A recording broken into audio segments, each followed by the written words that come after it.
पंजाबी शायर बाबा बीर अबूजरी दी एक बहुत ही शानदार नज़म जिहड़ी उन्होंने डोली तरेवे दे नाम तो लिखी है। ये दरअसल डोली पाउंदे वक्त एक माँ वालों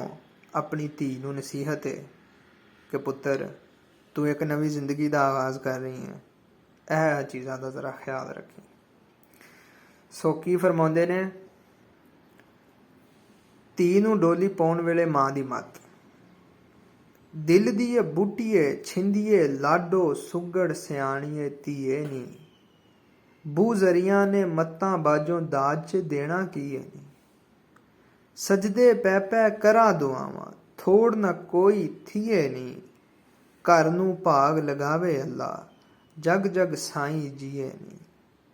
हर हालत विच हसदे मत्थे रब दा शुकर मनाउंदी रही, पेकियां वांगर सोहरियां घर भी धीए हथ हिलाउंदी रही। अगे फरमाउंदे ने, उठ सवेरे पढ़ बिस्मिल्ला रब नूं राजी करदी रही, भुक्कर भारी करके पहला कड़े च पानी भरदी रही, चाड़ बना के चीज़ां वस्तां थाओ थाई धरदी रही, छा वेले तो पहलों पहलों चुल्हा चौंका करदी रही, अपने भागां वाले घर नूं जन्नत जिहा बनाउंदी रही,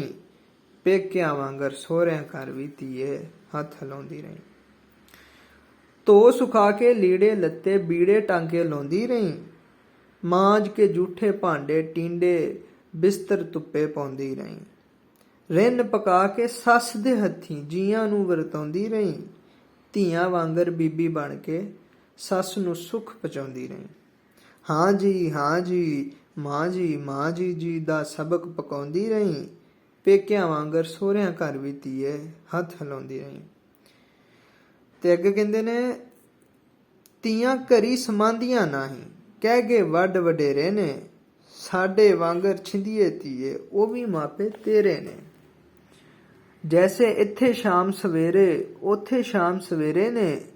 रानीए धीए सीन भराउण दे तैनूं चज बथेरे ने, तीला तीला कट्ठा करके घर दा कुछ बनाउंदी रही, पेकियां वांगर सोहरियां घर भी धीए हथ हिलाउंदी रही। ते अगे नबी पाक दी लाडली धी दी मिसाल देंदे ने, रब दे छिंदे नबी दी धी भी चक्की आप चलाउंदी रही, पोचा फेर के चुल्हे चौंके हांडी टुक पकाउंदी रही, घर दे काम सवार के हत्थीं दूजिआं नूं समझाउंदी रही, इसे करके नबी दी लाडो अली दे मन नूं भाउंदी रही, ओदे वांगर अपने घर दे तुवीं काज निभाउंदी रही,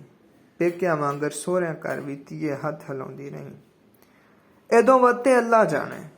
असां ते ऐनी जानी है, जिन्ना आदर करे ज्यादा ओनी बीबी रानी है, ऐनी गल है कुल अमीरा बाकी राम कहानी है, सेवा बाज नी सोभा हुंदी तू ते आप सियाणी है, जड़ी मत्ते लाया है तैनूं उस ते अमल कमाउंदी रही, पेकिया वांगर सोहरियां घर भी धीए हथ हिलाउंदी रही। बहुत शुक्रिया।